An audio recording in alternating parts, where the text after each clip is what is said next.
भाई में लगाने का काम कर रही है। भाई मतलब हम लोग का है हिंदू मुस्लिम सिख ईसाई में लगाने का काम कर रही है। एक और ओबीसी को एससी को लगाने का काम कर रही है। देश में जो प्रदेश है प्रदेश को लगाने का काम कर रही है। सारा मकसद लोग आप लोग का भटकाया जाए और जहाँ आप और महंगाई आप लोग कोई भी सामान खरीदते हैं, चाहे खाने पीने के सामान हो, बीमार पड़ते हैं दवा खरीदते हैं या अपने खेती बाड़ी के औजार खरीदते हैं, यहाँ तक कि हम कह सकते हैं जब हमारे घर का कोई मृत्यु हो जाती है कफन भी खरीदते हैं तो उस पर भी हम लोग टैक्स देते हैं और इस टैक्स के पैसे से ही सरकार जन कल्याण का कार्य करती है। लेकिन आज जन कल्याण आप लोग जो है आज इसकी लड़ाई लड़ने के लिए जन अधिकार पार्टी के राष्ट्रीय अध्यक्ष परम आदरणीय माननीय बाबू सिंह कुशवाहा जी आप लोगों को सचेत करने और आपके हक की लड़ाई आज लड़ रहे हैं। इसलिए आप लोगों को यहाँ पर बुलाया गया है कि आप अपने वोट को संरक्षित करिए और जन अधिकार पार्टी के साथ आइए और जब आप साथ आएंगे तभी आपके हक अधिकार सुरक्षित रहेंगे। बहुत कुछ ना कहते हुए मैं 2 लाइनें और आपको कहते हुए अपनी बात को समाप्त करता हूँ। हो गई है पीर पर्वत सी पिघलनी चाहिए, इस हिमालय से कोई गंगा निकलनी चाहिए। सिर्फ हंगामा खड़ा करना मेरा मकसद नहीं, सिर्फ हंगामा खड़ा करना मेरा मकसद नहीं, सारी कोशिश है कि ये सूरत बदलनी चाहिए। मेरे सीने में नहीं तो सीने में ही सही है आग तो आग जलनी चाहिए, जलनी चाहिए। इन बातों के साथ अपनी बात को समाप्त करते हैं। जय जन अधिकार पार्टी, जय संविधान। अभी भी मजा नहीं आई। आदरणीय माननीय बाबू सिंह कुशवाहा को प्रणाम करती हूँ। इस मंच पर उपस्थित समस्त सम्मानित कार्यकर्ता बंधु आप सभी को मैं सादर प्रणाम करती हूँ। इस सभा में उपस्थित अपनी बहनों को भाइयों को सभी को मैं सादर प्रणाम करती हूँ। सर्वप्रथम मैं बाबूजी को धन्यवाद करना चाहती हूँ कि उन्होंने इस क्षेत्र की इस बेटी को ये अवसर दिया कि उनके नेतृत्व में हम इस क्षेत्र की तस्वीर को बदलेंगे।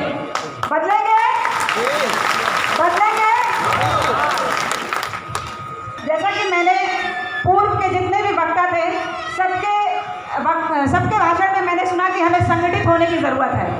हम संगठित तो होते हैं लेकिन बीच में बिखर जाते हैं।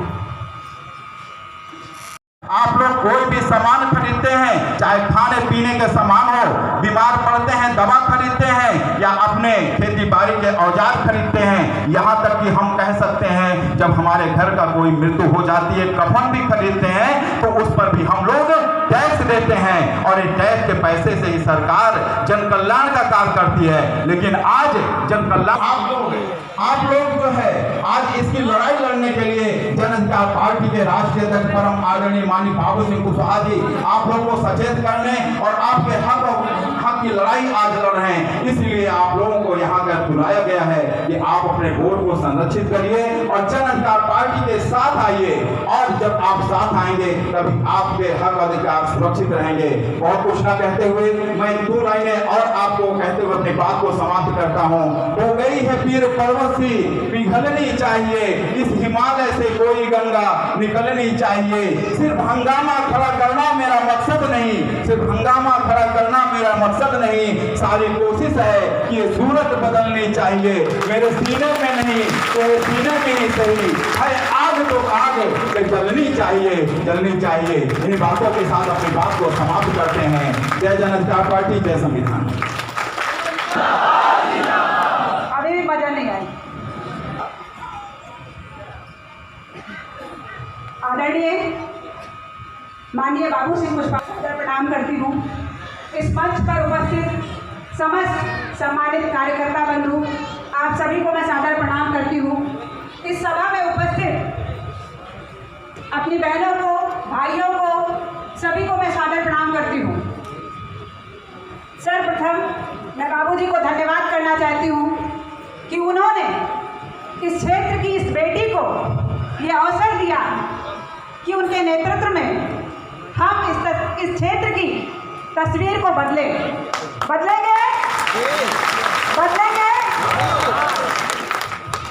जैसा कि मैंने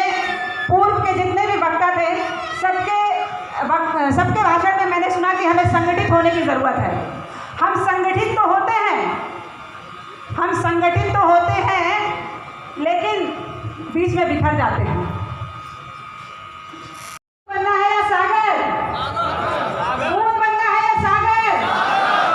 थोड़ा जोर से आवाज करिए। अभी यहीं तक आवाज नहीं आ रही है। हमें भूत बनना है या सागर? जी, क्योंकि मैं किसी कवि के माध्यम से कहना चाहती हूँ कि किसी कवि ने कहा, एक पेड़ था जिसमें आग लगी थी, तो कवि ने कहा पक्षियों के कि आग लगी। जब इस मंच से बोला तब आप लोगों ने उन्हें सीट दिया। मेरा एक आग्रह है, ये यहाँ पर नहीं, आपको ये शुरुआत करनी होगी अपने घर से। महिलाओं को अधिकार अपने घर से दीजिए, उनको समाज में अधिकार स्वयं मिल जाएगा। सही है या गलत? तो इसलिए महिलाओं को आप अधिकार दीजिए, उनको शिक्षित करिए, अपनी बेटियों को शिक्षित करिए। क्योंकि किसी ने कहा है, एक नेपोलियन ने कहा, give us good man we will have a great nation. Give us good educated man we will have a great nation. आप मुझे एक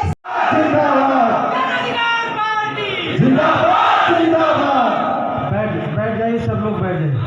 देखिए जहाँ जगह खाली हो, कुछ साथी बाहर गए हैं तो कुछ कुर्सियाँ भी खाली हैं, एकाध तो उसमें भी बैठ जाइए।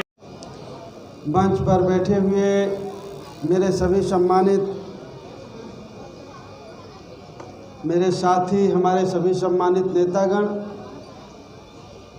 संचालन कर रहे हमारे भाई अजीत प्रताप जी,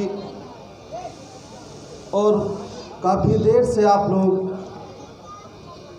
मेरी बातों को सुनने के लिए यहाँ पर आए हुए हमारे सभी सम्मानित साथियों, मातृशक्ति, नन्हे मुन्ने बच्चों, नौजवान दोस्तों, साथियों, मुझसे पहले हमारे सभी साथियों ने लगभग सभी पहलुओं पर आपसे चर्चा की है, बात की है। मुझे पूरा भरोसा है कि आप लोगों ने उनकी बात को समझा होगा, और अगर समझा होगा तो ज़रूर उस पर आप लोग अमल करने की कोशिश करेंगे। उन्हीं सब बातों से अपने को जोड़ते हुए कुछ थोड़ी बातें मैं भी आपके बीच में कहना चाहता हूँ। आज जब मैं बहुजन समाज पार्टी के तत्वाधान में पिछड़ा दलित अल्पसंख्यक सम्मेलन में हूँ, तो मुझे लगभग आज से 33-34 साल पहले की बात याद आती है, जब हम लोगों ने बहुजन समाज पार्टी बनाया तो हम लोगों ने भाईचारा बनाओ सम्मेलन की हम लोगों ने शुरुआत की थी। कहीं कहीं पर हम लोगों ने भाईचारा बनाओ सम्मेलन का नाम दिया। उसके पहले जब हम लोगों ने शुरुआत की तो सूद सम्मेलन करके हम लोगों ने नाम दिया था। वहाँ से हम लोगों ने 34 साल पहले शुरू किया था, और आज मैं 55 साल का हूँ। आज जब मैं आप लोगों के बीच में हूँ और जब मंच में मैं अपने सभी सम्मानित नेताओं को देख रहा हूँ, हमारे हरपाल प्रजापति जी, आदरणीय रामधनी निषाद जी, हमारे वकील साहब पाल साहब, हमारे सदर साहब जो सरताज जी हैं, निषाद जी, रामधनी निषाद जी, हमारे जो मंडल के पदाधिकारी हैं गौतम जी, आज जब मैं सबको देखता हूँ तो आज मुझे वो 34 साल पहले जो गुजरा हुआ ज़माना है, आज वो मुझे फिर से याद आता है। शायद अगर हम सब लोग मिल कर के उस विचारधारा में चले होते तो शायद आज हमें ये करने की ज़रूरत नहीं पड़ती। लेकिन जिस विचार के साथ महात्मा फूले, साहू और अम्बेडकर की विचारधारा के साथ जब हम लोगों ने 34 साल 35 साल पहले काम करना शुरू किया, वो कुछ दूर आने के बाद जिस प्लेटफार्म पे हम लोगों ने ये काम किया, जिस पार्टी में हम लोगों ने काम किया, वो पार्टी की विचारधारा कहीं और चली गई। इसलिए ये ज़रूरत महसूस हुई कि जब तक हम लोग जो विभिन्न समुदाय के लोग जाति और धर्म में बटे रहेंगे, तो जो बाबा साहब अम्बेडकर की सोच थी, जो महात्मा फुले की सोच थी, जो साहू की सोच थी, जो मानवर कांशीराम जी की सोच थी, जो संत गाड़गे की सोच थी, जो संत रामबीए की सोच थी, जो पेरियार रामास्वामी नाइकर की सोच थी, शायद हम उसको पूरा नहीं कर पाएंगे। इसलिए आज ज़रूरत है कि हम लोग थोड़ा शांत हो जाइए। भाई थोड़ी देर शांत रहिए, बच्चों को भी शांत करिए। जो हमारी बहनें हैं वो अपने अपने बच्चों को थोड़ा शांत करें। आज हमें फिर से इस बात की ज़रूरत है कि बटे हुए लोग हैं, इस देश के जो गरीब हैं, पिछड़े हैं, दलित हैं, अक़लियत है, उनको ज़रूरत है कि एक मंच में खड़े होकर के एक साथ मिल करके अपनी बिगड़ी बनाने के लिए बात करें। अगर एक साथ खड़े होकर के एक जगह में खड़े होकर, अगर एक प्लेटफार्म के नीचे खड़े होकर के अगर हम अपनी आवाज़ नहीं उठाएंगे, अगर हम जाति संप्रदाय और मजहब में बटे रहेंगे, तो वो दिन दूर नहीं है कि जो बहुत मुश्किल से हमारे महापुरुषों ने जो हक अधिकार हमें दिलाए हैं, वो जल्दी ही जो लोग पहले नहीं चाहते थे इस देश में कि इस देश का दलित, पिछड़ा और अक़लियत इज्जत सम्मान से रह सके, उनकी आज भी एक कोशिश है कि इनको जल्दी से गुलाम और लाचार बना लें। तो अगर हम इकट्ठा नहीं हुए, जागरूक नहीं हुए, एक प्लेटफार्म के नीचे नहीं आए, तो उनको मौका मिलेगा, और मौका हमने उनको दे भी दिया है। वो पुनः जो हम पौने 200 साल पहले वाली व्यवस्था थी, वहाँ फिर ले जा कर के वो हमें खड़ा कर दें। इसलिए ज़रूरत है कि हम लोग इकट्ठा होकर के अपने शक्ति का प्रदर्शन करें। मैं कुछ बातें ऐसी हैं जो आप लोगों के बीच में अक्सर कहता हूँ, मेरे साथी भी आपके बीच में कहते रहते हैं, आते रहते हैं। अगर इस देश में हमें इज्जत सम्मान से रहना है, हक और अधिकार लेना है, हम चाहते हैं कि हमारे बच्चों का भविष्य भी सुरक्षित रहे, तो हमें पहले ये जानना होगा कि ये कैसे होगा। जैसे हम जानते हैं कि हमें रोटी मिले तो हमारा पेट भरेगा, तन ढकने के लिए हमें और हमारे बच्चे को कपड़े की ज़रूरत है। ये ज़रूरत हमारी पूरी कैसे होगी, इन चीज़ों को हमें सब जानने की ज़रूरत है। हम मेहनत में पीछे नहीं हैं। हमारे देश का मजदूर, किसान, हमारा बच्चा जो स्कूल जाता है, वो मेहनत में पीछे नहीं है। लेकिन दिक्कत इसकी है कि मेहनत करने के बाद किसान जो फसल पैदा करता है, उसकी कीमत उसे बाज़ार में सही नहीं मिलती। जो मजदूर मजदूरी करने जाता है, उसको उचित मजदूरी नहीं मिलती है। जो बच्चा हमारा पढ़ता है, उनके बच्चे से कई गुना होशियार है, लेकिन उसको नौकरी नहीं लगती है। ये सारी चीज़ें हमारे सामने समस्या है, और इन समस्याओं के बारे में हमें सोचना होगा, चिंतित होना पड़ेगा कि इन समस्याओं का समाधान होगा कहाँ से। सिद्धार्थ नगर है, जो किसी ज़माने में किसी संत कबीर नगर का हिस्सा था, भगवान बुद्ध का स्थान है। भगवान बुद्ध ने कहा है कि अगर हम इस दुनिया में आए हैं तो कुछ दुख है, दुख है तो कोई कारण है, कारण है तो उसका कोई निवारण जरूर होगा, और अगर निवारण है तो उसके लिए कोई मार्ग होगा। और ये भगवान बुद्ध ने कही है, और ये सारे महापुरुषों ने कहा है। ऐसा आप कतई मत समझिएगा कि मैं भगवान बुद्ध की बात का उदाहरण देता हूँ तो मैं किसी मजहब का अनादर करता हूँ। मैं सभी मजहबों को मानता हूँ, क्योंकि मैं ये जानता हूँ जो भगवान बुद्ध ने कहा है, वही संत रविदास ने कहा है, वही कबीर ने कहा है, वही मोहम्मद ने कहा है। इस देश के जितने मजहब है, जितने धर्म है, हर महापुरुष ने उसी बात को कहा है। कहने का ढंग अपना अलग है। कबीर की तरह कहा, किसी ने रविदास की तरह कहा, किसी ने गुरु नानक की तरह कहा, किसी ने मोहम्मद साहब की तरह कहा, किसी ने ईसा मसीह की तरह कहा।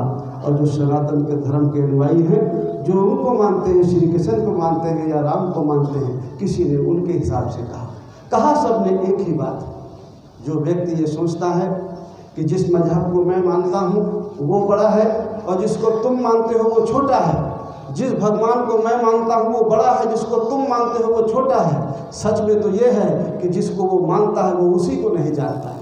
अगर जिसको वो मानता है उसको जान ले तो वो सबको जान लेगा, फिर किसी को बनाने की जरूरत नहीं। इसलिए आप लोग जितने साथी यहाँ हैं, मैं आपसे सबसे अपील करूँगा कि कभी आप इस कंपटीशन में मत पड़िएगा कि मेरा भगवान बड़ा है और तुम्हारा भगवान छोटा है। अगर भगवान है, अगर आप एक भगवान को मानते हो, एक परम पिता परमेश्वर को मानते हो, अगर एक को मान लेते हो तो सब ने वही कहा है, पहुंचने का रास्ता सबका अलग अलग है।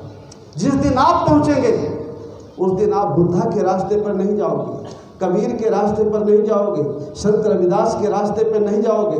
आपका अपना अलग रास्ता था, वो उनका रास्ता था जो उनके लिए है, और आपका रास्ता अपने लिए होगा जिस दिन आप पहुंचेंगे।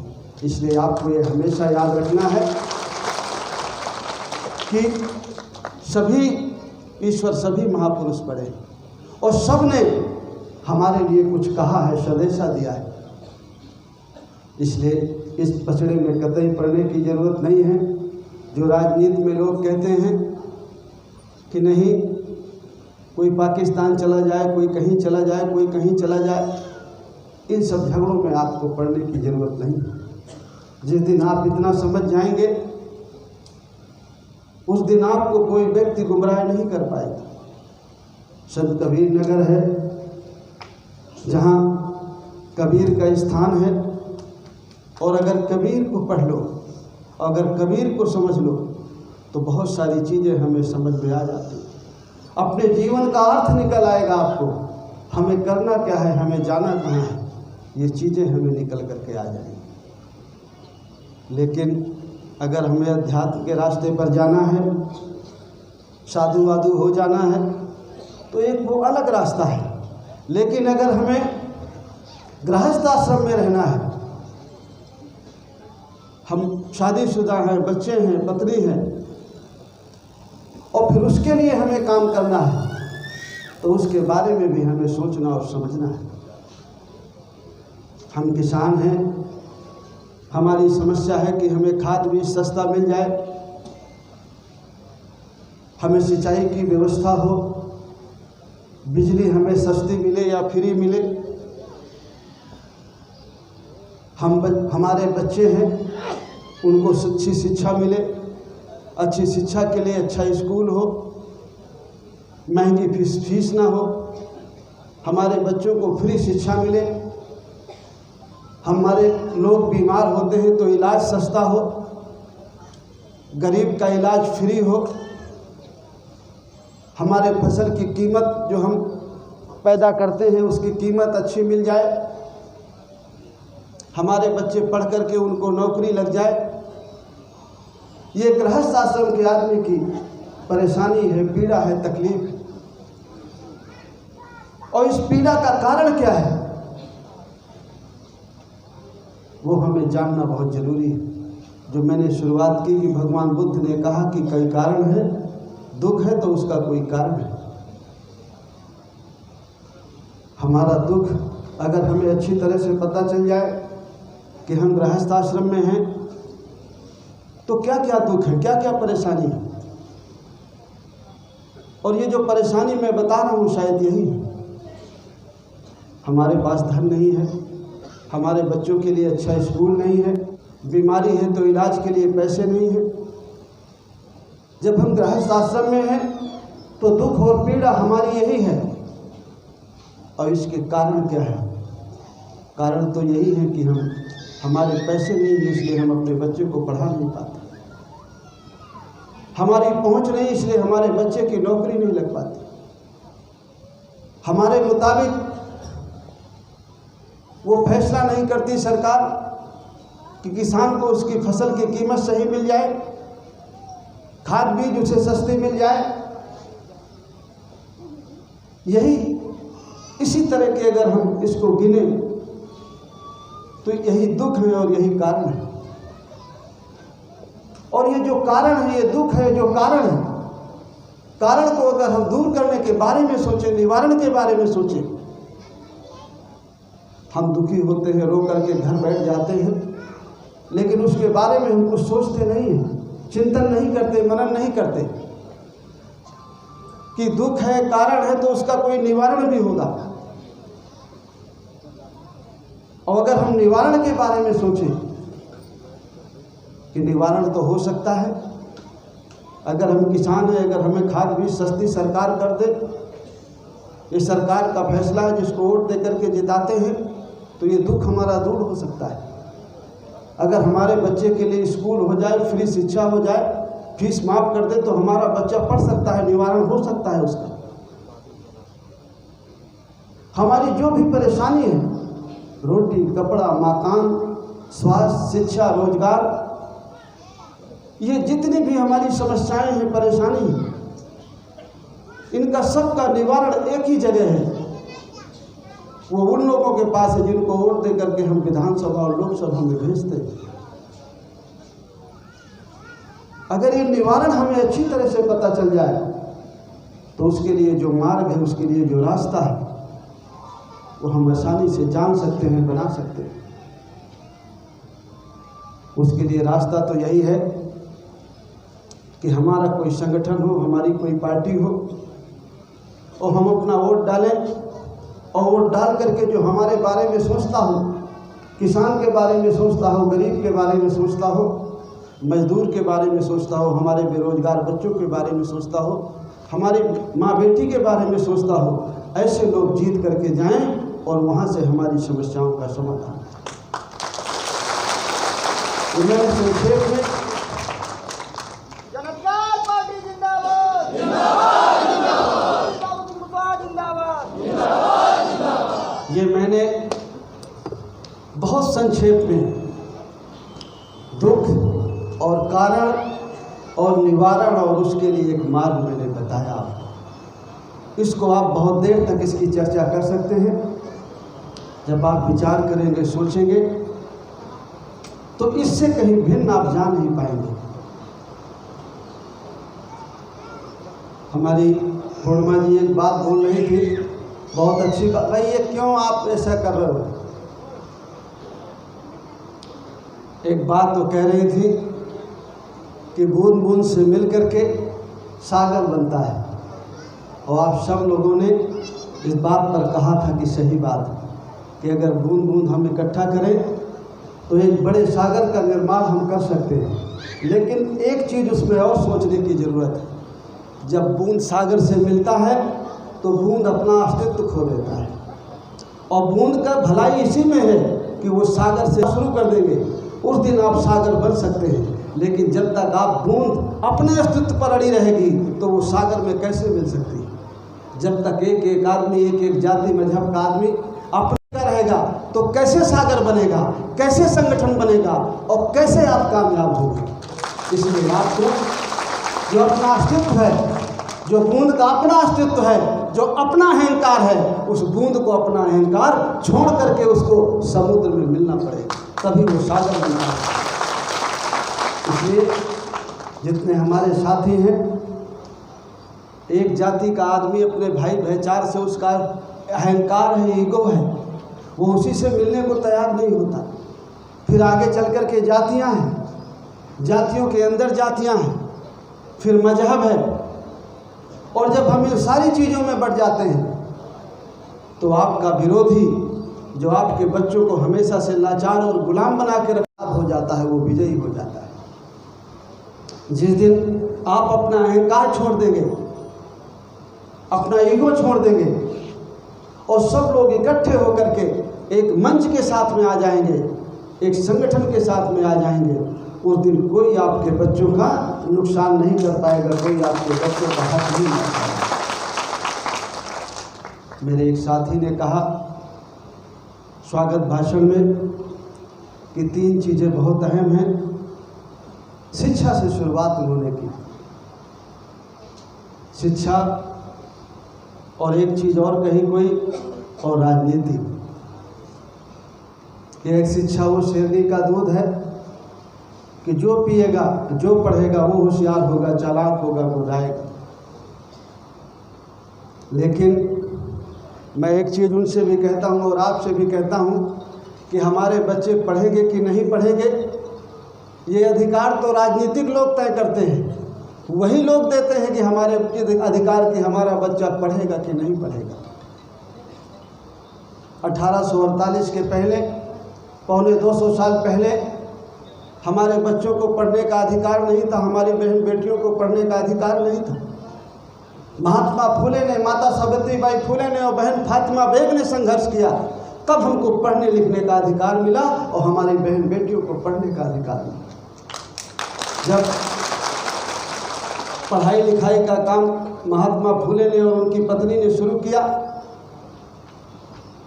तो जो हिंदू धर्म के ठेकेदार लोग थे, जो सोचते हैं कि वही अकेले मालिक हैं, उन्होंने पहले महात्मा फूले की बिरादरी में कहा कि ये धर्म के खिलाफ काम कर रहा है, इसको मना करिए। पहले तो इसने पढ़ लिया, पढ़ा रहा है दूसरे को, औरत को भी पढ़ा दिया, महिला को पढ़ा दिया, ये तो पाप है, तो नरक में चला जाएगा, इसको मना करिए। उसकी बिरादरी ने फूले के मना किया, वो नहीं माने, तो फिर कहा कि माँ बाप से कहिए। माँ बाप को कहा तो वो भी मना किए कि भाई तू धर्म के खिलाफ काम मत कर, हमें पढ़ने लिखने का अधिकार नहीं है, महिलाओं को पढ़ने का अधिकार नहीं है, तो तू क्यों ये काम कर रहा है। वो नहीं माने, तो सब लोगों ने मिल करके, उनके माँ बाप ने भी महात्मा फूले को, सावित्रीबाई फूले को घर से निकाल दिया। इसलिए निकाल दिया कि वो पढ़ाई लिखाई के लिए काम कर रहे थे, लोगों को होशियार कर रहे थे, जागरूक कर रहे थे। और जब घर से निकाला तो उनको शरण दी बहन फातिमा बेग। बहन फातिमा बेग ने अपने घर में रखा और शरण भर नहीं दी। बहन फातिमा बेग ने आजीवन शादी नहीं की और वो भी सावित्रीबाई फूले के साथ पढ़ाई लिखाई के काम में लग गई। और जब सावित्रीबाई फूले ने स्कूल खोला तो एक महिला शिक्षिका सावित्रीबाई फूले थी और दूसरी बहन फातिमा बेग थी। दोनों ने मिलकर के इस देश को जागरूक करने का काम किया। अगर इस देश में कोई प्रथम महिला शिक्षिका है, हिंदुओं में कहें तथाकथित, तो सावित्रीबाई फूले और मुसलमान भाइयों में महान फातिमा बेग है। उससे पहले कहीं कोई और रिकॉर्ड नहीं मिलता है। आज उनके बदौलत हमारी बहनें, हमारी बेटियां इस लायक हुई हैं कि हम पढ़ लिख पाएँ। लेकिन जब वो संघर्ष कर रहे थे उस समय अंग्रेज़ों की सरकार थी और लोग कहते हैं कि कुछ बात अंग्रेज़ जायज़ बात मानते थे। जब महात्मा फूले ने पढ़ाई लिखाई की बात करी अंग्रेज़ों से कि हमारे देश में 5% 10% लोगों को पढ़ने का अधिकार है, हम अपने ही देश में गुलाम हैं, हमारे और इस देश की किसी भी समाज की महिलाओं को पढ़ने का अधिकार नहीं है, तो अंग्रेज़ उनकी बात को माना और अंग्रेज़ों ने कहा कि नहीं, हम सबको अधिकार देते हैं। आप ज़रा ध्यान से सोचिए कि जैसे आज कोई मांग आप करने जाते हैं, कोई ज्ञापन देने जाते हैं, पुलिस 4 लठ मार के भगा देती है, आपकी बात नहीं मानती। उसी तरह अगर उस समय अंग्रेज़ों की सरकार, महात्मा फूले ने जो पढ़ाई के लिए कहा, उस समय अंग्रेज़ों की पुलिस मार के भगा देती और ना मानती तो हम पढ़ पाते। अगर पढ़ाई लिखाई का भी हमें अधिकार किसी ने दिया तो उस समय की सरकार ने दिया, जो अंग्रेज़ों की सरकार। और पढ़ाई लिखाई का अधिकार आज हमसे छीना जा रहा है, हमारे बच्चों से छीना जा रहा है, वो आज की सरकार छीन रही है, जिसको हमने वोट दे करके बनाया। नया शिक्षा का कानून आया है, उसके बारे में जो हमारे पढ़े लिखे बच्चे हैं उनको सबको जानने की ज़रूरत है, जागरूक होने की ज़रूरत है। बहुत मुश्किल से हमें और हमारी बेटियों को पढ़ने का अधिकार मिला है। महात्मा फूले ने छत्रपति साहू जी महाराज से, और इसके लिए संत गाड़गे जो धोबी समाज में पैदा हुए, बहुत मेहनत की उन्होंने भी महाराष्ट्र में। और संतराम भी जो प्रजापति समाज से थे, उन्होंने अथक प्रयास किया कि इस देश का जो गरीब है, जो पिछड़ा है, अहिल्याबाई होलकर जो इंदौर की महारानी थी, उन्होंने तो जगह जगह स्कूल, कॉलेज, धर्मशाले और मंदिर भी बनवाए। इन सब महापुरुषों के बदौलत आज हम इस लायक हुए हैं कि हम और हमारे बच्चे पढ़ करके और हम आपके बीच में बोलने लायक हुए। लेकिन अगर आज की सरकार ये छीन ले तो क्या आप अपने बच्चों को पढ़ा पाएंगे? अगर हम चाहते हैं कि हमारे बच्चे पढ़ें तो बच्चों के लिए स्कूल तो वही सरकार खोलती है जिसको वोट दे करके जिताते हैं। और जो सरकार ने कानून बनाया है पढ़ाई का, पिछले साल लॉकडाउन में जून में ही बनाया है। पिछले साल जून में किसान के लिए भी 3 कानून बने हैं, शिक्षा का भी कानून बना है, बिजली का भी कानून बना है। और शिक्षा का कानून तो सब स्कूल कॉलेज बेचने के लिए बनाया गया है। प्राइमरी से लगा के बड़े से बड़े स्कूल को, यूनिवर्सिटी को बेचने के लिए कानून बने हैं। सरकार पहले हम ही से हाँ कराती है और हम समझ नहीं पाते कि किस बात पे हम हाँ करते हैं। सरकार ने कहा कि हमारे देश में पढ़ाई का स्तर अच्छा नहीं है, सरकारी स्कूल कॉलेजों का स्तर अच्छा नहीं है, इसमें बदलाव की ज़रूरत है कि नहीं? बोलिए हैं? और जब लोगों ने हाँ कहा तो सरकार ने उसको बदल दिया। हम ही से हाँ कराया और बदल दिया, हमारे ऊपर ही आ गई। सरकार ने कहा बदलने की ज़रूरत है तो सरकार ने पिछले साल जून में लॉकडाउन में कानून बनाया कि प्राइमरी से लगा के हायर एजुकेशन तक सब प्राइवेट को दे दिए जाएं। धीरे धीरे ये प्राइमरी स्कूल से लगा के junior high school, inter college, medical college, engineering college जो सरकारी हैं वो सब प्राइवेट को चले जाएं। और उसमें कानून में ये भी है कि प्राइवेट वाले फीस भी अपनी मर्जी से तय करेंगे। तो हम लोगों में से कितने लोग प्राइवेट स्कूल में अपने बच्चों को पढ़ा लेंगे? हैं? कितने बैकवर्ड क्लास के, पिछड़ी जात के, दलित के, मुसलमान भाई, बौद्धिस्ट, कितने लोग पढ़ा पाएंगे अपने बच्चों को? मुश्किल से 100 में से 5%, 10%। जो कुछ लोग हम नए ज़माने के शहर में हो गए हैं, चले गए हैं, कुछ लोगों की नौकरियां बाबा साहब अम्बेडकर और फुले की बदौलत लग गई है तो वो समझते हैं कि हम तो बहुत संपन्न हो गए। लेकिन 100 में से 5%, 10%, 80-90% लोग तो गांव में गरीब है, किसान है, मजदूर है। वो कैसे अपने बच्चों को पढ़ा पाएगा? वो कैसे महंगी फीस दे पाएगा? लेकिन सरकार ने तो कानून बना दिया। अभी किसान कानून का विरोध हो रहा है, इसलिए सारे कानून लागू नहीं हो रहे। जिस दिन सारे कानून लागू हो जाएंगे, जो जो बन गए हैं, उस दिन आपको पता चलेगा कि हम 100 साल पहले पहुंच गए कि 200 साल पहले पहुंच गए। सरकार ने कानून बनाया शिक्षा का कि प्राइमरी से लगा के बड़े से बड़ा स्कूल प्राइवेट को दे दिया जाएगा, फीस वही तय करेंगे। और फिर उन्होंने आगे हमारे लिए राहत भी दी, हमारे लिए अच्छे के लिए उन्होंने बताया। स्वाभाविक है, जब फीस महंगी होगी तो पढ़ कहाँ से पाएंगे? तो उन्होंने कहा कि परेशान मत होइए, 5 से 8 से ही आपके बच्चों को कौशल विकास सिखाया जाएगा, काम सिखाया जाएगा। और वो काम कौन सिखाया जाएगा? जाति आधारित। समझ रहे हैं मेरी बात? वो काम सिखाया जाएगा हमारे बच्चों को, जाति आधारित काम, जो सतयुग में था, जिस रामराज की आप कल्पना करते हैं। अच्छा है या गलत है? लेकिन हमारे आधे लोग तो उसी में। लेकिन उस कानून में ये नहीं लिखा है कि केशव प्रसाद मौर्य के बच्चे को छोड़ के, उस कानून में ये नहीं लिखा है कि किसी यादव जी के बच्चे को छोड़ के, किसी पाल साहब के बच्चे को छोड़ के जो बीजेपी में है, सबके ऊपर लागू होगा।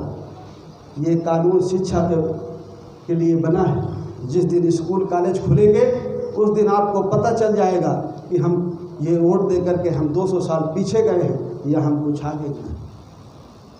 ये हम खाली हमने अपना नुकसान नहीं किया, अपने आने वाली पीढ़ी का भी नुकसान किया। हमारे महापुरुष, हमारे पुरखे तो हमारे लिए संघर्ष किए, लड़े, मरे और हमारे लिए अधिकार दिलाया कि हम पढ़ जाएं, नौकरी करें, आगे बढ़ें। और हमने क्या किया अपने बच्चों के लिए? हमने अपने बच्चों को तो 2 साल पीछे पहुंचा दिया। जिस दिन वो बड़े होंगे और जिस दिन वो जागरूक होंगे तो अगर हम माँ बाप हैं तो हमसे सवाल करेंगे कि आपने क्या किया? आपके पुरखों ने तो आपको ये हक अधिकार दिलाया और आप जब इस लायक हुए तो आपने हमारे लिए क्या किया? उस समय क्या उत्तर देंगे आप? आपको ये भी ध्यान में रखने की ज़रूरत है। और ये सारे अधिकार कोई और जिम्मेवार नहीं है छीनने के। हमने उनको अधिकार दिया है एक कानून बनाने के लिए। हमने वोट दे करके उन्हें राजा बनाया है, सरकार बनाया है उनकी, इसलिए वो कानून बना रहे हैं। और जब कानून बन जाता है तो पुलिस तो उसको डंडा मार के लागू करा देती है। जो सरकार कानून बनाती है, जो राजा कानून बनाता है, उस कानून को किसी की ताकत नहीं है कि कोई ना माने। एक रास्ता है कि बगावत हो, देश में गदर हो, हम खिलाफ खड़े हो जाएं बड़े पैमाने पर। ये जो आपने कानून बनाया है हम उसको नहीं मानते, लेकिन ये भी हमारे हिम्मत की बात नहीं है। हम तो कह भी नहीं सकते कि हमारे साथ ये गलत है। पुलिस का डंडा हमें दिखाई पड़ता है, जेल से डर लगता है, कैसे कह पाएंगे? इसलिए इस बारे में भी आपको सोचने की ज़रूरत है। और एक चीज़ मैं और कहूँ, जो मैं अक्सर आप लोगों से कहता हूँ कि हमारे और हमारे बच्चों की लड़ाई कोई और नहीं लड़ेगा। आप ये मत सोचिए कि कोई ऊपर से अवतार लेगा और हमारे बच्चों का उद्धार करेगा। बुद्धा आए थे तो चले गए, कबीर आए थे तो चले गए, गुहाराज निषाद आए थे तो चले गए, जितने महापुरुष सब आए वो सब चले गए। संतराम पिए आए चले गए, संत गाड़गे आए चले गए, फूले आए तो चले गए, बाबा साहब अम्बेडकर आए तो चले गए, कांशीराम जी आए तो चले गए। अब कोई वो लौट करके नहीं आने वाले हैं, और न कोई ऊपर से उतार लेगा आपके बच्चों के और हमारे उद्धार के लिए। अगर हमें अपने बच्चे के हक अधिकार की लड़ाई लड़ना है तो हम ही को महात्मा फुले बनना पड़ेगा, हम ही को गुहाराज निषाद बनना पड़ेगा, हम ही को सावित्रीबाई फुले बनना पड़ेगा, हम ही को संतराम बीए बनना पड़ेगा, हमें में से कोई अम्बेडकर बनेगा, कोई साहू बनेगा। जब हम में से कोई आदमी निकल करके जाएगा, हमारी बहन बेटियों में से कोई सावित्रीबाई फुले बनेगी, अहिल्याबाई होलकर बनेगी, चंद्रगुप्त बनेगा, अशोक बनेगा, तब कहीं आपका उद्धार होगा। आप सोचते हैं कोई ऊपर से आकर के हमारा उद्धार करेगा।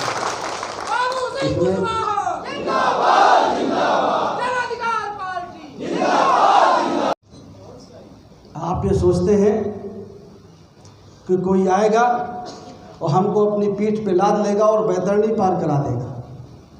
कोई आपको अपनी पीठ पे नहीं लादेगा, कोई आपको अपने बच्चे के हक अधिकार की लड़ाई लड़के नहीं देगा। मैं भी नहीं कर पाऊंगा। आप खुद खड़े होंगे अपने बच्चे के लिए, अपनी बेटी के लिए, तो ही वो मिलेगा। और अगर आप नहीं खड़े होंगे तो वो अधिकार आपको कोई मांग करके नहीं देगा।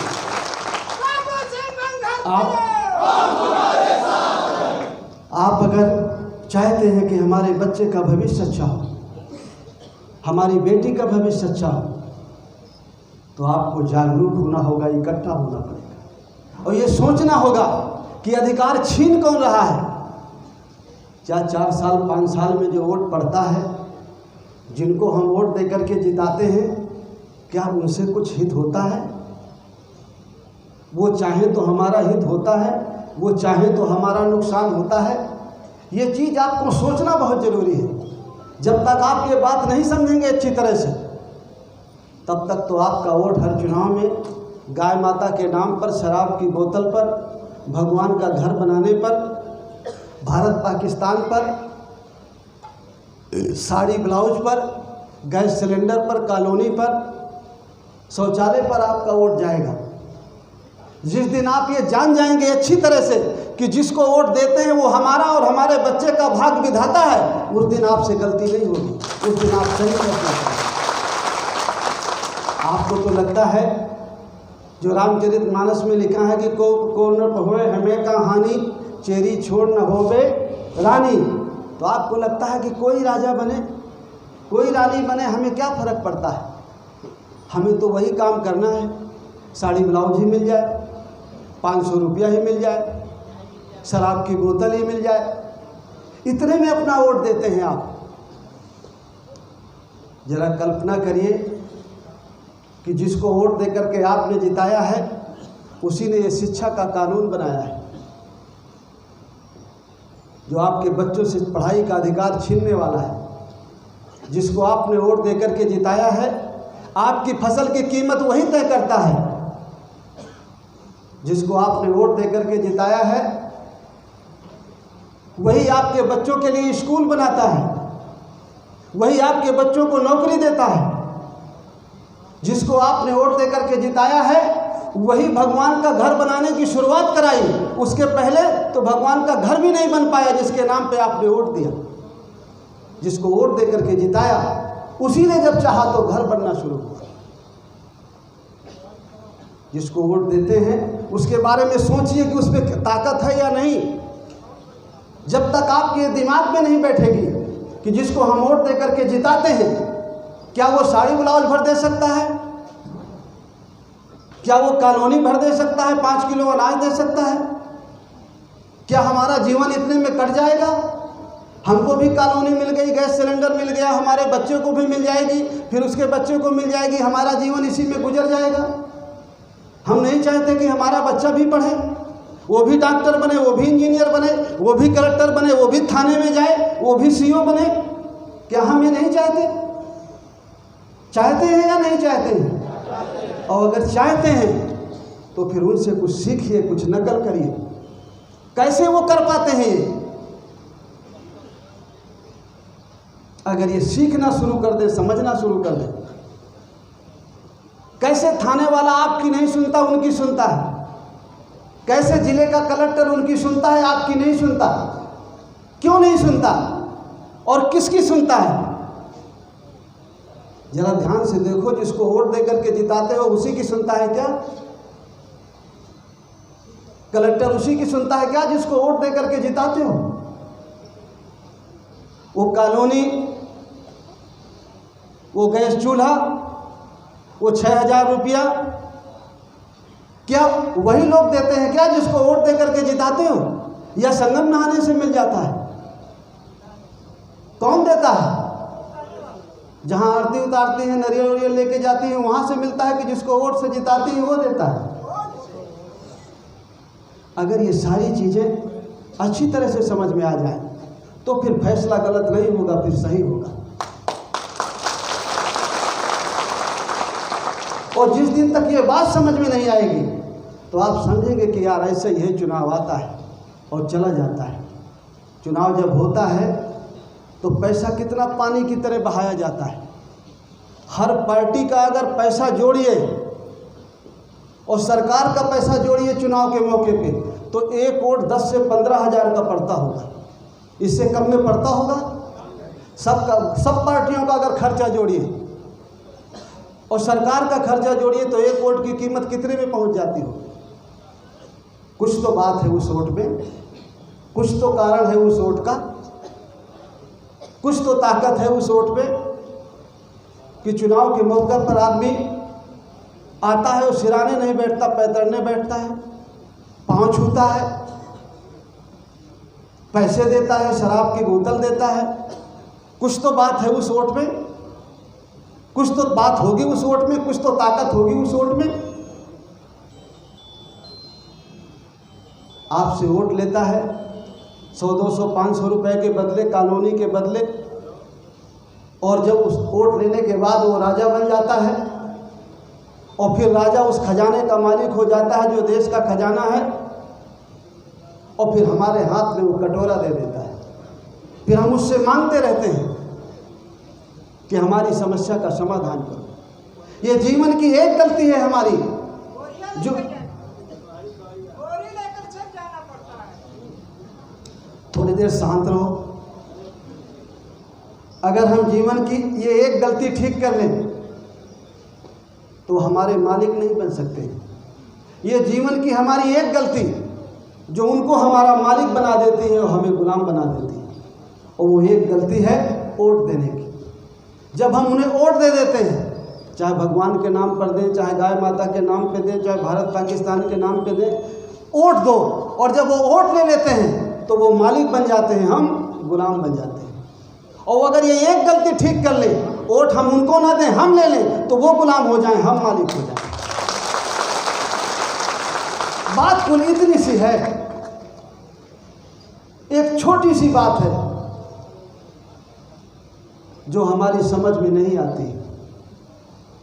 चुनाव होने के बाद 4 साल 10 महीने हम ठीक रहते हैं, सब बात हमें समझ में आती है, और जब 2 महीने चुनाव के रह जाते हैं तो कौन सा ऐसा जादू आता है, कौन सी ऐसी लहर आती है कहते हैं अब की बार रुक जाओ, अगली बार देख लेंगे, और आप इस बात पे हंसते हो। जिस दिन इस बात को अच्छी तरह से समझ लेंगे तो जिस तड़प से मेरी आवाज़ निकलती है उसी तड़पन से आपकी भी आवाज़ निकलेगी। और जब तक समझते नहीं हैं, जब तक ये बात आपकी समझ में नहीं है, तो आपको लगता है कि नेतागिरी है यार, नेता का भाषण होता है। मैं नेता के तौर पर आपके बीच में नहीं आया हूँ, और नेतागिरी में कोई शौक के लिए कह भी नहीं रहा हूँ, कर भी नहीं रहा हूँ। राजनीति हमारी ज़रूरत है, हमारे बच्चों की रोजी रोटी के लिए, हमें इज्जत सम्मान के लिए, कि हम इस देश में रह सकें इज्जत सम्मान से, हम ये कह सकें कि हमारा देश है, हमारा बच्चे को भी शिक्षा का अधिकार हो, रोजी रोटी का अधिकार हो, इसके लिए हमें राजनीति जरूरी है। और कोई दूसरा विकल्प आपके पास है भी नहीं। अगर आप सोचते हो कि कोई और दूसरा रास्ता है, तो है भी नहीं आपके पास। आपको धंधा व्यापार करना है, आप ये मत सोचिए कि आप अपना पैसा लगा लेते हैं तो हम धंधा व्यापार में सही हो जाएंगे। फैक्ट्री भी बनवाते हैं तो उसका लाइसेंस भी सरकार देती है, जिसको वोट दे करके जिताते हैं। और नेता का मन नहीं होता तो इंस्पेक्टर आता है, छापा डाल देता है, आपकी दुकान बंद कर देता है। आप ऐसा मत समझिए कि उससे बाहर कुछ है। इसलिए इस बात को समझिए। कुछ लोग जो अध्यात्म की तरफ जाते हैं, कभी कभी कहते हैं कि भगवान बुद्ध का रास्ता तो राजपाट से छोड़ के जंगल की तरफ था, लेकिन मेरा उसमें थोड़ा सा अंतर है। मैं आपको कहता हूँ कि अगर गृहस्थ आश्रम में रहना है तो जंगल छोड़ के राजपाट की तरफ चलना है, तभी हमारे बच्चों को और हमारा अधिकार मिलेगा। जरा सोचिए, ध्यान से सोचिए कि ये बरसात का पानी, हवा, धूप, इसको छोड़ करके कोई सरकार से बाहर है कोई चीज़? जिसको वोट दे करके जिताते हैं, ये सड़क कौन बनवाता है? ये बिजली कौन लगवाता है? ये प्राइमरी का मास्टर लेके डिग्री कॉलेज का मास्टर तक इसको वेतन कौन देता है? इसका मालिक कौन है? एक जूनियर इंजीनियर से लेके चीफ इंजीनियर तक इसका मालिक कौन है? वही सरकार जिसको वोट दे करके जिताते हैं, वो यहाँ बैठा है, बाकी सारे उसके नीचे, और वो आपकी वोट से बनता है। जिस दिन आप अपनी वोट की ताकत को पहचान लेंगे, उस दिन हम गुलाम और लाचार नहीं रह जाएंगे। जिस दिन आप अपने वोट की ताकत को पहचान लेंगे, अभी हमारे एक साथी ने कहा ना कि बाबा साहब अम्बेडकर ने कहा कि ऐ मेरे शोषित समाज के लोगों, जिस दिन आप अपनी वोट की ताकत को पहचान लोगे, वोट का सही इस्तेमाल करोगे तो दुश्मन का गला काट दोगे, और अगर गलत इस्तेमाल करोगे तो अपना गला काटोगे। आज शिक्षा का अधिकार आपका जा रहा है। जो कृषि कानून जो 3 बने हैं पिछले साल जून में लॉकडाउन में, जिस दिन वो पूरी तरह लागू हो जाएंगे, किसान किसी काम का नहीं बचेगा। 8 महीने से किसान आंदोलन में बैठे हैं, 500 लोगों की जानें गई हैं, लेकिन हमको तो पता नहीं है कि हमारे लिए लड़ रहे हैं। हम तो अपने अपने घरों में मस्त हैं, और जो हमारा नाश चाहता है उसी के गुणगान गाते हैं। 500 वो क्यों मरते हैं? 8 महीने से वो क्यों बैठे हैं? सर्दी में, गर्मी में, बरसात में उनके छोटे छोटे बच्चे, महिलाएं आंदोलन में बैठे हैं दिल्ली के बॉर्डर में। वो सबकी लड़ाई लड़ रहे हैं, हमारी लड़ाई और हमारे बच्चों की लड़ाई। वो जीतेंगे तो हम जीतेंगे, और वो हारेंगे तो हम हारेंगे, लेकिन हमको तो पता भी नहीं। वो 3 कृषि कानून ऐसे हैं कि जिस दिन लागू हो जाएंगे, पहला तो ये है कि सरकार ने कहा कि हम मंडी भी खरीदती है, अब हम प्राइवेट को खरीद देंगे। किसान कहता है कि आप किसी से खरीद कराइए, लेकिन जो आप मूल निर्धारित करते हैं उस पर कानून बना दीजिए कि सरकारी मूल्य से कम में कोई नहीं खरीदेगा। अगर सरकार ने कहा कि गेहूं 1960 रुपया में खरीदा जाएगा, तो चाहे सरकारी खरीद हो चाहे प्राइवेट खरीद हो, 1960 से कम कोई ना खरीदे, और अगर खरीदे तो उसके खिलाफ कानूनी कार्रवाई। कौन सी गलत मांग करते हैं? किसान तो सही मांग करते हैं, लेकिन सरकार ये मानने को तैयार नहीं।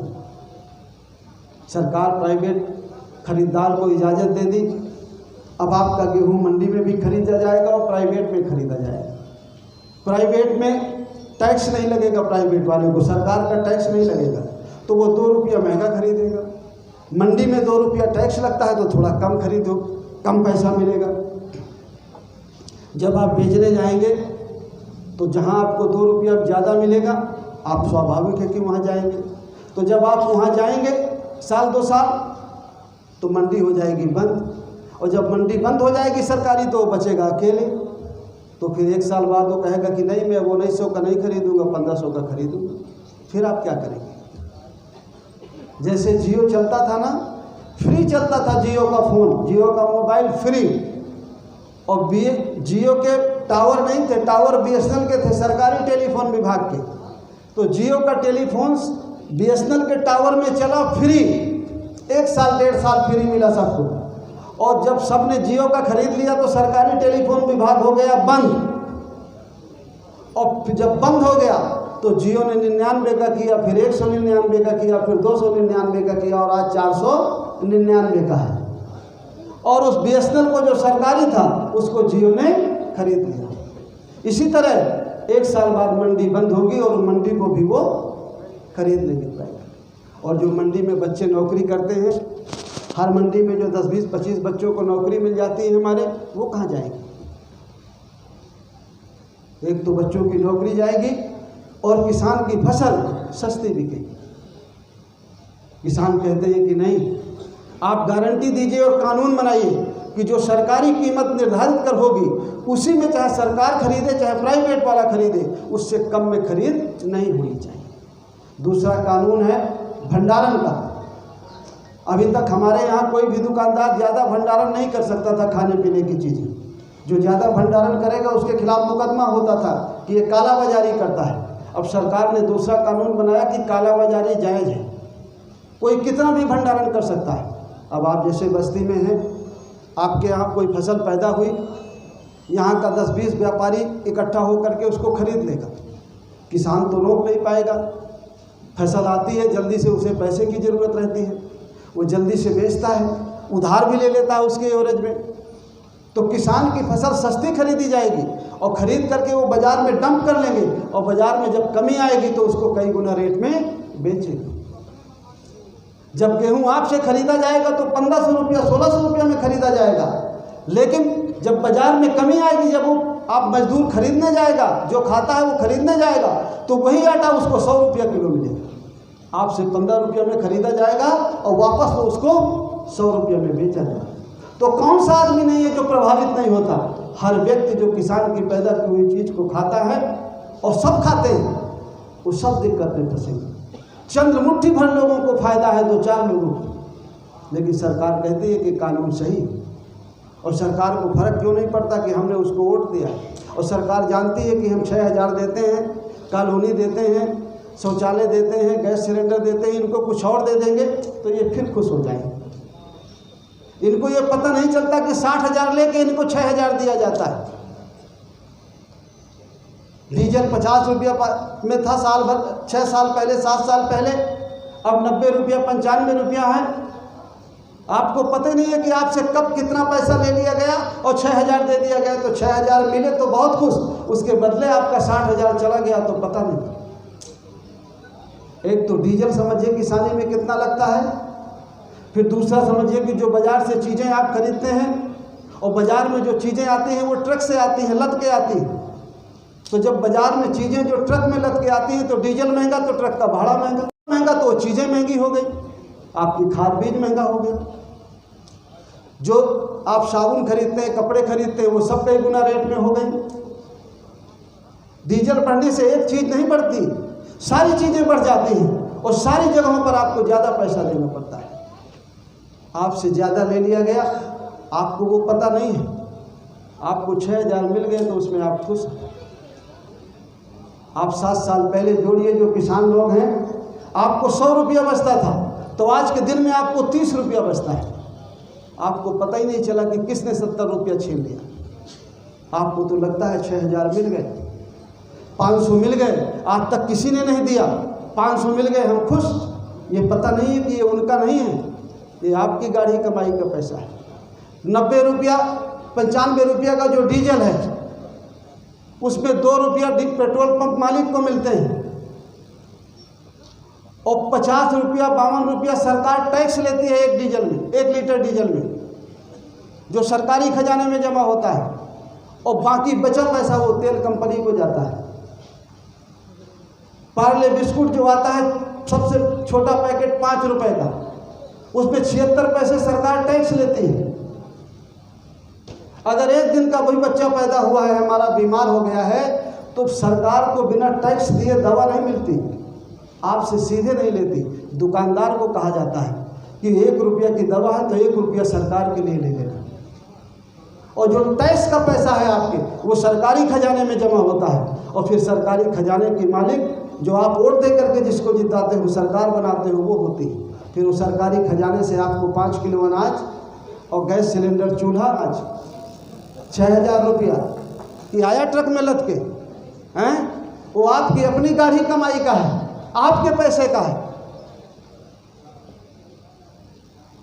और अगर आप 100 रुपया जमा करते हैं टैक्स के रूप में तो आपको 10 से 15 रुपया मिलता है वापस, और बाकी 80 रुपया 90 रुपया नेताजी के हेलीकॉप्टर में खर्च होता है, उसकी जहाज में खर्च होता है, उसकी कोठी में खर्च होता है, उसकी शान शौकत में खर्च होता है। और जो बचता है पैसा तो प्राइमरी के मास्टर को, टीचर को, सिपाही को, दरोगा को, कलेक्टर को वेतन दिया जाता है। नोट रोज छपती नहीं है, जो आपका टैक्स का पैसा है उसी से सड़क बनती है, उसी से बिजली पैदा होती है, उसी से सरकारी अधिकारियों को वेतन दिया जाता है, सब आपके पैसे का है। आप लोग 5 फुट 10 फुट ज़मीन के लिए भाई भाई का झगड़ा होता है, लेकिन जितनी सरकारी ज़मीनें पड़ी हैं, सरकारी ज़मीनों का मतलब प्राइवेट प्रॉपर्टी, आपकी प्रॉपर्टी, उसमें सबका हिस्सा है, एक का हिस्सा नहीं है। सरकार की जो ज़मीन है, जो सरकार की संपत्ति है, जो सरकार की बिल्डिंग है, सरकारी बसें हैं, सरकारी ट्रेन है, इस देश के हर नागरिक का हिस्सा है। ये हर व्यक्ति के पैसे से बनी हुई है, उसका कोई एक आदमी का पैसा नहीं लगा, लेकिन मालिक उसकी सरकार है, क्योंकि हमने सब मिल करके वोट दे करके उसको सरकार में भेजा है। हमने कहा है कि ये मालिक हमारा है, ये जो कहेगा इसका कहना चलेगा। सरकारी ज़मीनें जो हमारे देश में हैं, कहीं कहीं रेता है, कहीं कहीं गिट्टी है कि नहीं? कहीं कहीं सोने की खदानें हैं इस ज़मीन में, कहीं कहीं हीरे की खदानें हैं, मालूम है कि नहीं? हीरा निकलता है पन्ना में, मध्य प्रदेश में। सोने की भी खदानें हैं, सोनभद्र में सोने की खदानें हैं, कोयला की खदानें हैं। आपको 5 किलो अनाज मिलता है, अपने लोगों को सोने की खदान देते हैं, हीरे की खदान देते हैं, कोयले की खदान देते हैं। आपको 5 किलो अनाज और एक कॉलोनी मिलती है, और बांटने वाला कौन है? जिसको वोट दे करके जिताते हो। वहाँ तो आप भी पहुँच सकते हो अगर अपने वोट का सही इस्तेमाल करो। ये कुछ बातें हैं जो मैंने कही आपसे। काफ़ी समय हो गया है, आप लोगों का मन मुझे लगता है कुछ कम अब हो रहा है, कुछ साथियों को थोड़ा जल्दी है, इसलिए मैं 2-4 मिनट में अपनी बातें ख़त्म करता हूँ। लेकिन मैं इसलिए थोड़ा समय आपसे ज़्यादा ले लेता हूँ कि साल भर में 6 महीने में 2 साल में बस्ती प्रोग्राम में मैं शायद 19 में आया था। लोकसभा चुनाव के पहले एक सभा हुई थी, उस समय मुझे कुछ बातें आपके बीच में रखने का मौका मिला था। उसके बाद मैं आज आपके बीच में आया हूँ। वैसे तो मेरे रास्ते कहीं जाता हूँ तो निकलता हूँ तो कहीं कहीं हमारा सुनील का ढाबा है, उसमें चाय वाय पीता हूँ, खाना खाता हूँ, और कहीं रुक जाता हूँ रास्ते चलते। लेकिन बड़े पैमाने पर तो सब लोगों से मिलने का मौका नहीं मिलता, इसलिए मैंने थोड़ा आपका समय ले लिया। तो मैं आपसे अपील करूँगा कि जब भी आप कभी आएँ तो थोड़ा समय निकाल करके आएँ, थोड़ा बातों को सुने, और अगर समझ में आए तो इन बातों पर थोड़ा अमल भी करें। हमारे जो फैजाबाद मंडल के प्रभारी हैं शिवाजी कुशवाहा जी, उनसे हमारे कुछ मनरेगा मजदूर कल्याण समिति के साथी मिले हैं। उन्होंने एक अपना लेटर दिया है तो ये बातें हम लोगों ने जिस दिन से जन अधिकार पार्टी बनाई, इन बातों को हम पहले से भी रख रहे हैं। मनरेगा मजदूरों को काम मिले, उनके काम का भुगतान 400 मिले, लेकिन महंगाई को देखते हुए जितने में उनके परिवार का, उनके बच्चों का भरण पोषण हो जाता है 400 में 500 में, उतना मजदूरी हमारे मनरेगा के मजदूरों को मिलनी चाहिए। दूसरा, हमने एक बात हमेशा से कहा है, जिस दिन से हम लोगों ने जन अधिकार पार्टी बनाई, कि मनरेगा को किसान से जोड़ दिया जाए। उसको किसान से जोड़ दिया जाए। जब मनरेगा के तहत काम होता है तो बहुत जगहों पर काम ठीक से होता भी नहीं। अगर मनरेगा के तहत किसान के खेत में काम हो जाए तो मजदूर को काम भी मिल जाए और किसान की लागत भी कम आए। अगर मनरेगा के तहत किसान के खेत में थोड़ा काम हो जाए और उसका पेमेंट मनरेगा से हो जाए तो मजदूर को काम भी मिल जाए और किसान के खेत में काम हो जाए और उसकी लागत कम आए। इसलिए हम चाहते हैं कि मनरेगा को किसान से जोड़ दिया जाए। मनरेगा के तहत किसान के खेत में काम। हम तो ये सोचते हैं कि जिस दिन आप वोट की ताकत को समझ जाएं और जिस दिन आप वोट की ताकत को समझ करके सब लोग इकट्ठा होकर के वोट डाल दें और आपके विचार का कोई आदमी सत्ता में जाए, उस दिन हम चाहते हैं कि फ्री शिक्षा मिले हमारे बच्चे को, रोजगार मिले हमारे बच्चे को और एक समान शिक्षा मिले। हमारे देश में एक समान शिक्षा की बहुत ज़रूरत है। बड़े आदमी का बच्चा प्राइवेट पब्लिक स्कूल में पढ़ता है और गरीब का बच्चा प्राइमरी स्कूल में पढ़ता है। जब दोनों कंपटीशन में बैठते हैं तो जो गरीब का बच्चा है वो बेचारा हिंदी मीडियम पढ़ा है, उसने कहा मैंने तो CBSE पढ़ा नहीं, मैं तो ICSE पढ़ा नहीं, तो वो बेचारा कंपटीशन में सफल नहीं हो पाता। इसलिए हम चाहते हैं कि बड़े आदमी का बच्चा AC में बैठे, कूलर में बैठे, सोफा में बैठे, गरीब का बच्चा दरी में बैठे, लेकिन पढ़ाई एक तरह की हो, शिक्षा एक तरह की हो, चाहे वो गरीब का बच्चा हो चाहे वो अमीर का बच्चा हो। लेकिन लागू तो इसे सरकार करेगी जिसको वोट दे करके जिताते हैं। तो वहाँ ये काम करने के लिए तो सरकार बनानी पड़ेगी। हम चाहते हैं किसान को बिजली फ्री मिले, उसे खाद बीज सस्ती मिले, लेकिन देगी तो इसे सरकार जिसको हम वोट दे करके बनाते हैं। तो बनाते तो उसको तो कैसे कर पाएंगे। इसलिए अगर हम चाहते हैं कि फ्री शिक्षा मिले, गरीब को फ्री बिजली मिले, किसान को फ्री बिजली मिले, एक समान शिक्षा पद्धति लागू हो, सबको साथ न्याय हो, सबको अधिकार मिले, हर घर में रोजगार मिले, तो उसके लिए हमें सरकार बनानी पड़ेगी। और सरकार कब बनेगी जब आप अपने वोट का सही इस्तेमाल करेंगे। एक हमारा साथी है, हमारे भागीदारी संकल्प मोर्चा हम लोगों ने बनाया है, उसमें से बाबूराम पाल जी हैं हमारे साथ, श्रीमती कृष्णा पटेल जी हैं, रामधनी बिंद जी हैं, केवट रामधनी बिंद जी, प्रजापति जी हैं। 10-12 पार्टियां मिल करके हम लोगों ने बनाया है और ओम प्रकाश राजभर जी भी हैं। तो मेरा एक साथी बोला करता है, लेकिन वो हम सब लोग जानते हैं, वो सबके हमारे विचार हैं। वो कहा करता है कि भाई सबकी नौकरी हम लोग लगवाएंगे, अगर नौकरी ना लगे तो एक काम करना सब लोग कि जब हम कानून बना देंगे, बिना गारंटी का लोन देंगे 50 लाख रुपया।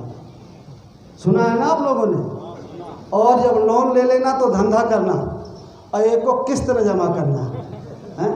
और जब 4 साल हो जाएंगे तो हम कानून बना देंगे कि जिसने एक को किस्त नहीं जमा की उसका कर्जा माफ। ये मैं नहीं कह रहा हूँ, मेरा एक साथी कहा करता है, लेकिन सही कहता है कि गलत है?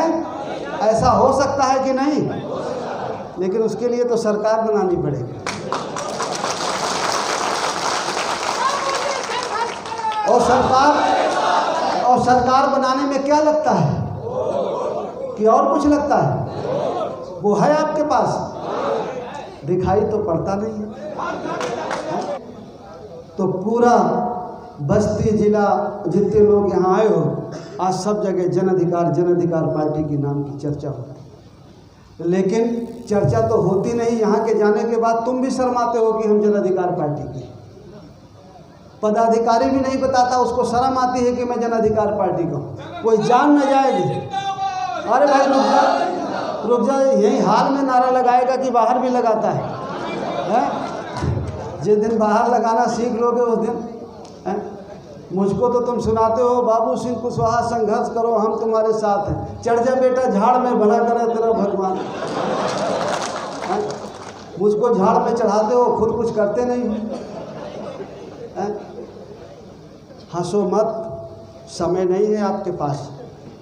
ये आपके बच्चों की लड़ाई है, आपके बेटे और बेटी की लड़ाई है। बहुत जल्दी पढ़ाई लिखाई का अधिकार छिनने वाला है। जिस दिन एक कानून लागू हो जाएगा उस दिन पता चल जाएगा कानून तो बन गया है। उसी सरकार ने बनाया है जिसको भगवान के नाम पे जिताया। और वो कानून बद्रीनाथ जाने से नहीं बदलेगा, वो वही सरकार बदलेगी जो वोट दे करके जिसको जिताओगे, और तुम्हारी मर्जी की होगी तो ही बदलेगा, और नहीं तो नहीं बदलेगा। इसलिए इन चीज़ों पे थोड़ा ध्यान दीजिए, अपनी वोट की ताकत को पहचानिए और अपने अपने बच्चों के हित के खातिर सब लोग आगे आइए। जो जागरूक नहीं है उसका कोई दोष नहीं है, जो जागरूक है दूसरे को जागरूक नहीं करता वो उसकी गलती है। इसलिए जो समझदार लोग हैं, जागरूक लोग हैं, उनकी जिम्मेदारी बनती है कि वो जा कर के दूसरे को जागरूक करें। मेरे साथी तो कुछ ऐसे हैं, थोड़ा मैं कहना मेरी ड्यूटी में है कि जब चुनाव आ जाता है तो कहते हैं कि बाबूजी हम तो खासी आदमी हैं, दूसरी पार्टी से लड़ लेते हैं, चाहे जीत जाए, फिर तो आपके साथ आ ही जाएंगे। ऐसा भी करते हैं मेरे साथ। जब एक जिम्मेदार आदमी ऐसा करता है तो बाकी लोगों को क्या मैसेज जाएगा। बहुत सारे साथी मेरे कहते हैं कि बाबूजी 17 में गलती हो गई, अब आगे गलती नहीं होगी। 17 में हम लोगों ने सोचा कि हमारा मुख्यमंत्री बन जाएगा इसलिए हमने वोट दे दिया। सही है ना? सही है। अच्छा, वोट मुख्यमंत्री नहीं बना तो बुरा कितने लोगों को लगा? कितने लोगों को लगा? 100% दे दिए। तुमने तो इस बात के वोट दे दिया कि तुमने सही किया, हम तुम्हारे साथ हैं, लेकिन मुंह से बोलते हो कि नहीं हम खिलाफ हो, कि बैठते कलकत्ता की गाड़ी में हो कहते हो दिल्ली जा रहे हैं। कलकत्ता की गाड़ी में बैठते हो कहते हो दिल्ली जा रहे हैं, और कलकत्ता पहुंच करके भी कहते हो तो हम ऐसे चले आए, जा तो हम दिल्ली रहे। कितने जागरूक लोग। और बड़ी मज़ेदार बात है कि अपनी मूर्खता पे हम ताली बजाते हैं।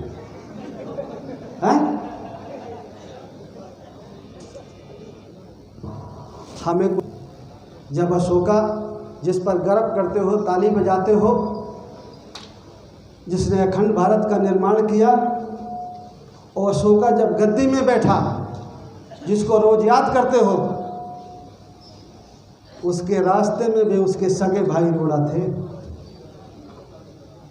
99 को उसको मारना पड़ा तब गद्दी में बैठा जिस पर आप फख्र करते हो, गर्व करते हो। श्यामा को सुशील जैसे सौतेले भाई उसके थे जो पग पग में उसके रोड़ा थे। आज भी समाज में श्यामा को सुसिंद की कमी नहीं है। जिस दिन आप ये जान जाओगे कि श्यामा को सुसिंद कौन है और उस पर फैसला करना सीख जाओगे और सही बात कहना सीख जाओगे, उस दिन आपको कोई धोखा नहीं देगा। और जिस दिन आप सोचते रहोगे कि ये जाति का है, ये मेरे मजहब का है, कुछ भी है ठीक है, उस दिन तक आपको हमेशा धोखा होता रहेगा। मछली पकड़ना देखे हो ना, जो शिकारी जाता है कांटा लेके मछली पकड़ने के लिए, उस पर आटा लगाए रहता है। आटा मछली को भोजन दान देने के लिए है कि मछली को फंसाने के लिए? और मछली जब आटा खाने आती है तो फंसने के लिए आती है कि आटा खाने के लिए आती है? वो तो आटा खाने के लिए आती है, और शिकारी आटा लगाता है उसको फंसाने के लिए। तो जब शिकारी जो बैठा है ना, और जब वो जाल डालता है तो उस कांटे में आटा लगाता है केशव, एक आटा केशव, एक आटा स्वामी, एक आटा बाबू सिंह एक आटा ये, एक आटा ये, तो आप तो जाते हो आटा खाने के लिए और फंस जाते हो कांटे में। अगर आटा देख करके कांटे में फंसना सीख जाओ तो कुछ बन सकता है। लेकिन मुझे ये पूरा भरोसा है, लेकिन मुझे ये अभी भी पूरा भरोसा है कि चाहे मैं जितनी कोशिश करूं, मेरे साथी जितनी कोशिश करें, आप मानने वाले तो नहीं हैं। आप करेंगे अभी भी वही काम। मैंने खूब देखा, खूब समझा, लेकिन जो मेरा तजुर्बा, जो मेरा अनुभव कहता है कि मेरे लाख समझाने के बाद भी जाते तो आप वही हैं, करते तो वही है जो आपके बच्चों का, जिसमें नाश है, जिसमें आपके बच्चों का नुकसान है। आप जब अपने और अपने बच्चे के साथ नहीं हैं तो मुझे शंका होता है कि आप मेरे साथ कैसे हो जाएंगे। जिस दिन आप अपने और अपने बच्चों के साथ रहना सीख लेंगे, उस दिन अपने आप मेरे साथ हो जाएंगे। फिर मुझे कहने की जरूरत नहीं। आपको अपनी चिंता थोड़ी है, आपको देश की चिंता है, आपको अपना घर बनाने की चिंता थोड़ी है। वो भगवान जो सबका मालिक है, जो सबका घर बनाता है, उसका घर बनाने की चिंता आपको है। आप उससे बड़े हो जाते हैं। आपको अपने और अपने बच्चे के घर के बनाने की चिंता नहीं, आपको अपने बच्चे के रोजगार की चिंता नहीं है। उसके रोजगार के लिए आप वोट नहीं करते, उसकी भलाई के लिए वोट नहीं करते, अपनी फसल की कीमत के लिए वोट नहीं करते, खाद बीज अच्छी मिले, सस्ती मिले, इसके लिए वोट नहीं करते। आप वोट तो हिंदू मुसलमान के नाम पर करते हैं, भारत पाकिस्तान के नाम पर करते हैं। आपके बच्चे के हिस्से की नौकरी क्या मुसलमान लेता है क्या? पाकिस्तान में बम मार दिया तो क्या आपका बच्चा दरोगा बन गया क्या? लेकिन आपको तो भारत पाकिस्तान और हिंदू मुसलमान के नाम पर वोट करना है, अपने बच्चे के रोजगार के लिए नहीं करना, अपने बच्चे की शिक्षा के लिए नहीं करना। ये इच्छा नहीं है कि हमारी भी बेटी डॉक्टर बने, इंजीनियर बने, वो भी कलेक्टर की कुर्सी में बैठे, वो भी कप्तान की कुर्सी में बैठे, हमारा बेटा भी थाने में दरोगा बन के आए, हमारा बेटा भी सीओ बन के आए। एक चौहान का बेटा, एक राजभर का बेटा, एक पाल का बेटा, एक कोयरी का बेटा, एक निषाद का बेटा, ये भी बच्चे सब कलेक्टर और कप्तान और दरोगा बन करके आए। ये चाहत नहीं है आपको। आपको तो चाहत भगवान का घर बनाने की है, पाकिस्तान में बम मारने की है, अपने बच्चों की फिक्र नहीं। फिर जब चुनाव आएगा, फिर आप इन्हीं भावनाओं पे जाएंगे, फिर आप किन्हीं की नहीं सुनेंगे। कहते हैं अब की बार रुक जाओ, नहीं तो मुसलमान चढ़ आएगा, अब की बार हमको दे लेने दो, नहीं तो बहुत गड़बड़ हो जाएगा। मुसलमान कोई आपका नुकसान नहीं कर रहा, कोई आपका हिस्सा नहीं मार रहा, कोई आपके हिस्से की धन संपदा नहीं ले रहा, कोई आपके बच्चों के हिस्से की नौकरी नहीं ले रहा। वो कहता है कि मुसलमान आपका दुश्मन है, ये कह करके अपने बच्चे को कलेक्टर और कप्तान बनाता है। आप इसी में उलझे रह जाते हैं। इसलिए अगर हक हिस्सा लेना है तो जो हम गरीब और कमज़ोर लोग हैं, जो आज हमने सम्मेलन बुलाया है, दलित, पिछड़ा, अल्पसंख्यक, हम लोग सब जो इकट्ठा होकर के जन अधिकार पार्टी के साथ जुड़ करके वहाँ वोट करेंगे। हम ये कह सकते हैं कि आज जल्दी है कि पूरा भाईचारा बन जाए, रोटी बेटी के रिश्ते हो जाएं। आज नहीं हो सकता है तो छोड़िए, लेकिन हमारी समस्याएं एक तरह की हैं, हमारी दुख तकलीफ एक तरह की है, तो कम से कम दुख तकलीफ दूर करने के लिए तो एक साथ बैठ सकते हैं, एक जगह वोट कर सकते हैं।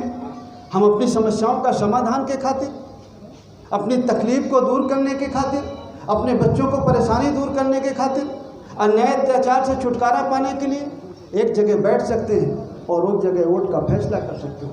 अगर हम ऐसा कर लेते हैं तो ज़रूर हमारी बिगड़ी बन जाएगी, और अगर ऐसा नहीं करते हैं तो इन 70 सालों में, 74 सालों में पीछे गए और आने वाले समय में भी पीछे जाएंगे।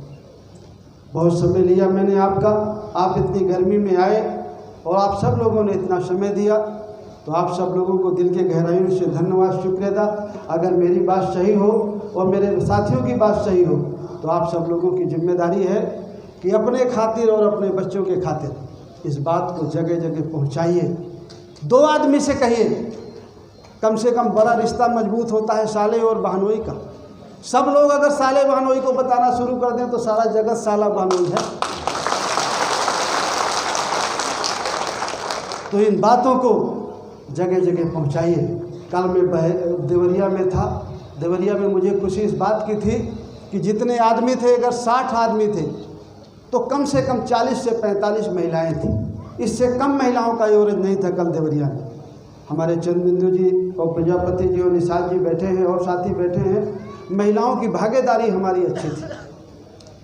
आपको भी इस काम को करना है। अगर हम इस लड़ाई को जीतना चाहते हैं तो हमारी बहनों की, हमारी बेटियों की भागीदारी हमारी अच्छी होनी चाहिए। हमारी पूर्णिमा जी कितनी अच्छी बात बोली कि किसी ने कहा कि अगर आप शिक्षित देश चाहते हो तो मुझे एक शिक्षित बहन दो, एक बेटी दो, तो वो देश शिक्षित हो जाए। अगर आप अच्छे समाज का निर्माण करना चाहते हैं, एक बहादुर देश का निर्माण करना चाहते हैं, बहादुर कौम का निर्माण करना चाहते हैं, बहादुर बच्चा बनाना चाहते हैं, तो उसके लिए हमारे माँ का जागरूक होना, बहादुर होना बहुत जरूरी है। जिस दिन हमारी माँ जागरूक होगी, हमारी बेटी जागरूक होगी, हमारी माँ बहादुर होगी, तो ये हमारा देश भी बहादुर होगा। इसलिए हमारी माताओं को और बहनों को जागरूक होना बहुत जरूरी है। अक्सर लोग कहते हैं कि बेटा शिक्षित होता है तो एक घर बनता है, और अगर बेटी शिक्षित है तो आंगनबाड़ी और जो एनएम वगैरह हैं और जो सुपरवाइज़र हैं उनके जरिए बांटी गई पर्ची। और उनमें कुछ बीजेपी की कार्यकर्ताएं महिलाएं भी थी, अपर कास्ट की। तो पहले तो उन्होंने महिलाओं को भगवान के नाम पर समझाया, तो उनको लगा कि चलो भगवान के नाम पर। जब नहीं समझ पाई तो एक वोट का 200 रुपया दिया, ज़्यादा नहीं दिया, कि बहन 5 आदमी हो तो ये 1000 लो, आपकी जिम्मेदारी है। पति देव घूम रहे थे साइकिल में, दिन भर गाड़ी में प्रचार करते थे बैठ के, रात दिन एक किए थे। उनके घर में कब छेद हो गया पता नहीं चला। अब उनकी महिला को 1000 रुपया 500 वोट का दिया गया। पति जब घर आया, चुनाव का मौका आया, तो पत्नी ने थोड़ा हिलाया डुलाया, देखा कि इसमें गुंजाइश है कि नहीं। पति ने थोड़ा बात किया कि नहीं मोदी जी तो ठीक हैं, ये दिए 6000 रुपया दिए, 500 रुपया दिया, लेकिन पति ने कहा नहीं नहीं साइकिल में जाना है। तो पत्नी चुप हो गई कि इसमें गुंजाइश नहीं है। और जिस दिन वोट डालने का मौका आया तो पति तो साइकिल में गया और पत्नी, बहू और अपना और बेटे को लिवा के जाके चारों वोट कमल में डाला और चुप घर में। पति से चर्चा भी नहीं किया। पति को लगता है कि नहीं हमारा तो 5 वोट साइकिल में गया, लेकिन गया 1, 4 गया कमल में। इसलिए आज आप अपने अपने घरों में पूछिएगा, आपको लगता होगा कि नहीं हमारा वोट यहाँ गया, और आप डांटिएगा नहीं, खुल करके पूछिएगा तो वो बता देगी कि यहाँ गया। इसलिए जो बात मैं आपको बता रहा हूँ ये आप जान जाएंगे, इससे नहीं बनेगा। जब आपकी पत्नी, आपकी माँ, आपकी बेटी, आपका बेटा जानेगा तो ही बनेगी बात, और अगर वो नहीं जानेंगे तो आपके मत से, हमारे मत से ये बात नहीं बनेगी। इसलिए घर से जाने के बाद पहली जिम्मेदारी है कि हमारे घर का प्रत्येक व्यक्ति उस बात को जाने कि जिस काम के लिए आज आप गए थे, जिस चर्चा के लिए आप गए थे, वो सही चर्चा थी या गलत चर्चा थी। हमारे घर में प्रत्येक व्यक्ति को, प्रत्येक सदस्य को जानना बहुत ज़रूरी है। इसलिए सारी बातें आप उनको भी बताने की आपको ज़रूरत है। अंत में मैं अपने आयोजक साथियों को, हमारे जो जिलाध्यक्ष हैं सुनील जी, शालिग्राम जी, जो हमारे मंडल प्रभारी हैं बबलू मौर्य जी, अजीत जी, ज्ञान प्रकाश जी, हमारे पाल साहब, जो भी यहाँ के साथी हमारे आयोजक साथी हैं, प्रहलाद वकील साहब, सबको मैं दिल की गहराइयों से धन्यवाद देता हूँ। देखिए हमारे मंडल अध्यक्ष वहाँ के बनारस के नसीम खान जी भी यहाँ आए हुए हैं। हमारे गाजियाबाद से चल करके हमारे राष्ट्रीय सचिव प्रजापति जी भी यहाँ आए हुए हैं। गोरखपुर से चल के हमारे निषाद जी आए हुए हैं। बहुत सारे साथी ये बात को कहने के लिए आए हैं कि सब लोग अपनी बिगड़ी बनाने के लिए इकट्ठा होकर के हम जन अधिकार पार्टी को वोट दें, तभी हमारी बात बनेगी। मैं अपनी बात खत्म करता हूँ। बहुत बहुत धन्यवाद।